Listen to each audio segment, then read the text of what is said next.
Hi friends hi friends welcome to Nifty ಕನ್ನಡಕ್ಕೆ ಸುಸ್ವಾಗತ. ಈ ವಿಡಿಯೋ ಓನ್ಲಿ ಫಾರ್ ಎಜುಕೇಶನ್ ಪರ್ಪಸ್ಗೋಸ್ಕರ. ಇದು ಯಾವುದೇ ಟ್ರೇಡ್ ರೆಕಮೆಂಡೇಶನ್ ವಿಡಿಯೋ ಅಲ್ಲ. ಮೈ ಡಿಯರ್ ಫ್ರೆಂಡ್, ನಾನು ನಿನ್ನೆ ಬ್ಯಾಂಕ್ ನಿಫ್ಟಿನಲ್ಲಿ ಹೇಳಿದೆ. ಸೊ ಮಾರ್ಕೆಟ್ ಏನಾದರೂ ಫ್ಲಾಟ್ ಅಲ್ಲಿ ಓಪನ್ ಆಗಿ ಕೆಳಗಡೆ ಬಂದ್ರು 47,864 ಇಲ್ಲೊಂದು ಸಪ್ಲೈ ಝೋನ್ ಇದೆ.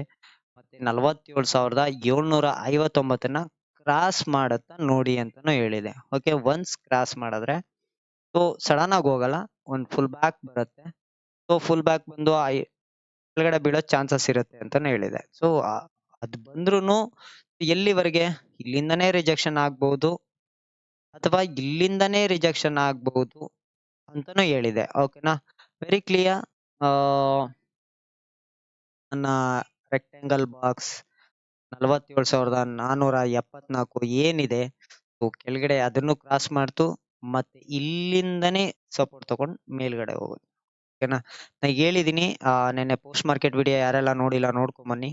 ಸೊ ಫ್ಲಾಟ್ ಅಲ್ಲಿ ಓಪನ್ ಆಗ್ಲಿ, ಗ್ಯಾಪ್ ಅಪ್ ಅಲ್ಲಿ ಓಪನ್ ಆಗ್ಲಿ, ಗ್ಯಾಪ್ ಡೌನ್ ಅಲ್ಲೇ ಓಪನ್ ಆದ್ರೂ ಒನ್ಸ್ ಇದನ್ನ ಕ್ರಾಸ್ ಮಾಡತ್ತ ನೋಡ್ಕೊಳ್ಳಿ. ಕ್ರಾಸ್ ಮಾಡಿದ್ರೆ ಹಂಗೆ ಪಿ ಕಂಟಿನ್ಯೂ ಮಾಡಿ ಎಲ್ಲಿವರೆಗೆ, ಇಲ್ಲಿವರೆಗೆ ಅಂತಾನು ಹೇಳಿದೆ. ಓಕೆನಾ, 47,447 ಅಲ್ಲಿಂದನೇ ಸಪೋರ್ಟ್ ತಗೊಂಡು ಮೇಲ್ಗಡೆ ಬರ್ಬೋದು ಅಂತಾನು ಹೇಳಿದೆ. ಓಕೆನಾ, ಒನ್ಸ್ ಮಾರ್ಕೆಟ್ ಏನಾದ್ರೂ ಮೇಲ್ಗಡೆ ಹೋಯ್ತು, ಫ್ಲಾಟ್ ಅಲ್ಲಿ ಓಪನ್ ಆಗಿ ಮೇಲ್ಗಡೆ ಹೋಯ್ತು, 48,258ನ ಕ್ರಾಸ್ ಮಾಡತ್ತ ನೋಡಿ.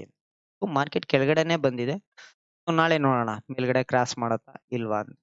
ಓಕೆನಾ, ಸೊ ಇದನ್ನು ತೆಗಿತೀನಿ, ನಿಮ್ಗೆ ತೋರ್ಸ್ಲಿಕ್ಕೆ ಹಂಗೆ ಬಿಟ್ಟಿದೆ. ಓಕೆನಾ, ಇದನ್ನ ನಿಮ್ಗೆ ತೋರ್ಸಕ್ಕೋಸ್ಕರ ಇಟ್ಟಿದ್ದೀನಿ. ಓಕೆ, ಇದನ್ನ ತೆಗೆದು ಬಿಡ್ತೀನಿ, ನನಗೆ ಅವಶ್ಯಕತೆ ಇಲ್ಲ ಈಗ. ಸೊ ಓಕೆ,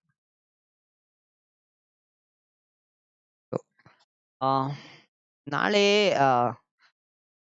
ನಿಫ್ಟಿನಲ್ಲೂ ಇದು ಒಂದ್ ಸ್ವಲ್ಪ ಹೊಡೆದಿದೆ ಮೇಡಮ್ ಫ್ರೆಂಡ್, ನಿಮ್ಗೆ ಕಾಣಿಸಲ್ಲ ಇದು. ಸೊ ಒಂದ್ ಸ್ವಲ್ಪ ಕ್ರಾಸ್ ಆಗಿದೆ, ಒಂದೇ ಸ್ವಲ್ಪ ಇಷ್ಟು ದೂರ ಕ್ರಾಸ್ ಆಗಿದೆ ಅಷ್ಟೇ. ಸೊ ನಿಮ್ಗೆ ಕಾಣಿಸಲ್ಲ ಅಷ್ಟೇ. ಓಕೆನಾ, ಸೊ ಮಾರ್ಕೆಟ್ ಏನಾದ್ರೂ ಅಲ್ಲಿಂದನೇ ರಿಜೆಕ್ಷನ್, ಅದು ಕ್ರಾಸ್ ಆದ ತಕ್ಷಣ ಒಂದು ಕರೆಕ್ಷನ್ ಬರೋ ಚಾನ್ಸಸ್ ಇರುತ್ತೆ. ಓಕೆನಾ, ಮಾರ್ಕೆಟ್ ಏನಾದ್ರೂ ಫ್ಲಾಟ್ ಅಲ್ಲಿ ಓಪನ್ ಆಗಿ ಕೆಳಗಡೆ ಬಂತು ಅಂದ್ರೆ ವೆಯ್ಟ್ ಮಾಡಿ, ಇದೇ ಜಾಗನ ನೋಡ್ಕೊಳ್ಳಿ. ಓಕೆನಾ, ಮತ್ತೆ ಸಪೋರ್ಟ್ ತಗೊಂಡು ಮತ್ತೆ ಮೇಲ್ಗಡೆ ಹೋಗೋ ಚಾನ್ಸಸ್ ಇರುತ್ತೆ. ಓಕೆ, ಒಂದು ಪ್ರೈಜೆಕ್ಷನ್ ವೆಯ್ಟ್ ಮಾಡಿ ಸಿ ಪ್ಲಾನ್ ಮಾಡ್ಕೊಳ್ಳಿ. ಓಕೆನಾ, ಸಿ ಪ್ಲಾನ್ ಮಾಡ್ಕೊಳ್ಳಿ. ಕೆಳಗಡೆ ಏನಾದ್ರೂ ಅದನ್ನ ಸಪೋರ್ಟ್ ತಗೊಂಡು ಮೇಲ್ಗಡೆ ಹೋಯ್ತು ಅಂದ್ರೆ, ಓಕೆ, ಗ್ಯಾಪ್ ಡೌನ್ ಅಲ್ಲಿ ಓಪನ್ ಆಗಿ ಅಥವಾ ಇಲ್ಲೇನೆ ಓಪನ್ ಆಗಿ ಮಾರ್ಕೆಟ್ ಏನಾದ್ರೂ ಮೇಲ್ಗಡೆ ಹೋಯ್ತು ಅಂದ್ರೆ ಸೊ ಸಿ ಎಂಟ್ರಿ ಆಗಿದ್ರೆ ಕಂಟಿನ್ಯೂ ಮಾಡಿ. ಓಕೆ, ಸಿ ಎಂಟ್ರಿ ಆಗಿದ್ರೆ ಕಂಟಿನ್ಯೂ ಮಾಡಿ. ಎಲ್ಲಿವರೆಗೆ, ಇಲ್ಲಿವರೆಗೂ ವೆಯ್ಟ್ ಮಾಡಿ. ಓಕೆನಾ, ಇಲ್ಲಿವರೆಗೆ ಈ ನನ್ನ ಅಪ್ಪಲ್ ಲೈನ್ ಏನಿದೆ ಸೊ ಅಲ್ಲಿ ತನಕನೂ ಇರಿ. ಓಕೆ, ಈ ಜಾಗದ ತನಕನೂ ವೆಯ್ಟ್ ಮಾಡಿ. ಓಕೆನಾ, ಈ ಜಾಗದ ತನಕನೂ ವೆಯ್ಟ್ ಮಾಡಿ. ಏನಾದ್ರೂ ಒಂದು ಹೋಗಿ ಒಂದು ಪ್ರೈಜೆಕ್ಷನ್ ಮಾಡಿ ಮತ್ತೆ ಕೆಳಗಡೆ ಬೀಳೋ ಚಾನ್ಸಸ್ ಇರುತ್ತೆ. ಸೊ ಪಿ ಪ್ಲಾನ್ ಮಾಡ್ಕೊಳ್ಳಿ. ಅಥವಾ ಸಿ ಹಂಗೆ ಕಂಟಿನ್ಯೂ ಆಯ್ತು ಅಂದ್ರೆ 48,258ನ 291ನ ವಾಚ್ ಮಾಡಿ.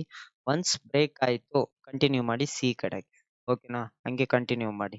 ಅಥವಾ ನಿಫ್ಟಿ ಏನಾದ್ರೂ ಆ ರೆಸಿಸ್ಟೆನ್ಸ್ ನಾನು ಹೇಳೋದ್ನಲ್ಲ ಆ ವಿಡಿಯೋದಲ್ಲಿ ಹೇಳಿದೀನಿ ನೋಡಿ, ಆ ರೆಸಿಸ್ಟೆನ್ಸ್ ಇದ್ ಮಾಡೋಷ್ರೊಳಗೆ ಇದೇನಾದ್ರೂ ಬ್ಯಾಂಕ್ ನಿಫ್ಟಿನೂ ಕೂಡ ಅಲ್ಲೇ ಹೋಗಿ ಮತ್ತೆ ಏನಾದ್ರೂ ಈ ರೆಸಿಸ್ಟೆನ್ಸ್ ಅಲ್ಲಿ ಓಕೆ ಇಲ್ಲೆಲ್ಲಾದ್ರೂ ಪ್ರಯೇಷನ್ ಮಾಡಿ ಮತ್ತೆ ಕೆಳಗಡೆ ಬೀಳೋ ಚಾನ್ಸಸ್ ಇರುತ್ತೆ. ಸೊ ಪಿ ಪ್ಲಾನ್ ಮಾಡ್ಕೊಳ್ಳಿ. ಓಕೆನಾ, ಅದೇನಾದ್ರು ರಿಜೆಕ್ಷನ್ ಆಯ್ತು ಅಂದ್ರೆ ಸೊ ಕಂಟಿನ್ಯೂ ಆಯ್ತು ಅಂದ್ರೆ ಕಂಟಿನ್ಯೂ ಮಾಡಿ. 48,800 48,900 830 ವಾಚ್ ಮಾಡ್ಕೊಳ್ಳಿ. ಸೊ ಇಲ್ಲೆಲ್ಲಾದ್ರೂ ರೆಸಿಸ್ಟೆನ್ಸ್ ಈ ರೆಕ್ಟಾಂಗಲ್ ಬಾಕ್ಸ್ ಗಳ ಹತ್ರ ನೋಡ್ಕೊಳ್ಳಿ. ಒನ್ಸ್ ಅದನ್ನ ಬ್ರೇಕ್ ಆಯ್ತು 48,258ನ 48,458 ನೋಡ್ಕೊಳ್ಳಿ, 48,627, 49,024. ಸೊ ಹಂಗೆ ಕಂಟಿನ್ಯೂ ಮಾಡಿ ಸಿ ಮೇಲಕ್ಕೆ. ಓಕೆನಾ, ಒನ್ಸ್ ಹಂಗೆ ಬ್ರೇಕ್ ಆಯ್ತಾ ಹೋದ್ರೆ ಏನಾದ್ರೂ ಹೋದ್ರೆ ಮಾರ್ಕೆಟ್ ಫ್ಲಾಟ್ ಅಲ್ಲಿ ಓಪನ್ ಆಗ್ಲಿ ಅಥವಾ ಮೇಲ್ಗಡೆ ಅಕಸ್ಮಾತ್ ಗ್ಯಾಪ್ ಅಪ್ ಅಲ್ಲಿ ಈ ಸರೌಂಡಿಂಗ್ 48,258 ಹತ್ರ ಓಪನ್ ಆಗಿ ಕೆಳಗಡೆ ಬೀಳ್ತು ಅಂದ್ರೆ ಪಿ ಎಂಟ್ರಿ ಆಗಿದ್ರೆ ಸೊ ವೆಯ್ಟ್ ಮಾಡಿ. ಓಕೆನಾ, ಪಿ ಎಂಟ್ರಿ ಆಗಿದ್ರೆ ಹಂಗೆ ಸ್ಟಾಪ್ ಲಾಸ್ ನ ಮೂವ್ ಮಾಡ್ತಾ, ಸೊ ಟೈಟ್ ಸ್ಟಾಪ್ ಲಾಸ್ ನ ಮೂವ್ ಮಾಡ್ತಾ ಸೊ ವೆಯ್ಟ್ ಮಾಡಿ. ಇಲ್ಲಿವರೆಗೂ ಬರಬಹುದು ಅಥವಾ ಇಲ್ಲಿಂದನೇ ಗ್ಯಾಪ್ ಫಿಲ್ಲಿಂಗ್ ಮಾಡಿ ಮತ್ತೆ ಮೇಲ್ಗಡೆ ಹೋಗೋ ಚಾನ್ಸಸ್ ಇರತ್ತೆ. ಓಕೆನಾ? ಸಿ ಏನಾದ್ರೂ ಹೋದ್ರೆ. ಇಲ್ಲ ಅಥವಾ ಇಲ್ಲಿಂದನೇ ಕೆಳಗಡೆ ಬೀಳ್ತು. ನೋಡಿ ಮೇಲ್ಗಡೆ ಹೋಗೋ ಚಾನ್ಸಸ್ ಅಂದ ತಕ್ಷಣನೇ ಇದನ್ನ ಕ್ರಾಸ್ ಮಾಡ್ಬೇಕು. 48,258ನ ಕ್ರಾಸ್ ಮಾಡ್ಬೇಕು. ಓಕೆನಾ? ನೋಡ್ಕೊಳ್ಳಿ. ಇಲ್ಲಿಂದ ಬಿದ್ರುನು ಒಂದ್ ಹೋಗಿ ಇಲ್ಲೊಂದ್ ಪ್ರೊಜೆಕ್ಷನ್ ಮಾಡಿ ಮತ್ತೆ ಕೆಳಗಡೆ ಬೀಳೋ ಚಾನ್ಸಸ್ ಇರುತ್ತೆ. Be careful. ಓಕೆನಾ? ಈ ಕಡೆಗೆ.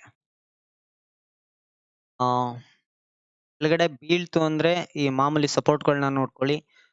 ಇಲ್ಲೊಂದ್ 47,339ನ ಕ್ರಾಸ್ ಆಗತ್ತೆ ನೋಡಿ. ಒನ್ಸ್ ಕ್ರಾಸ್ ಮಾಡಿದ್ರೆ 47,250 ಆ 47,154 46,983 ಸೊ ಹಿಂಗೇನೆ ವಾಚ್ ಮಾಡ್ಕೊಳ್ಳಿ. ಓಕೆನಾ?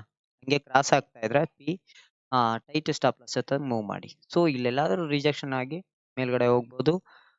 ಮೇಲ್ಗಡೆ ಹೋಗಿ ಮತ್ತೆ ಇಲ್ಲೆಲ್ಲಾದ್ರೂ ಪ್ರೊಜೆಕ್ಷನ್ ಮಾಡಿ ಮತ್ತೆ ಕೆಳಗಡೆ ಬೀಳೋ ಚಾನ್ಸಸ್ ಇರುತ್ತೆ. ಓಕೆನಾ?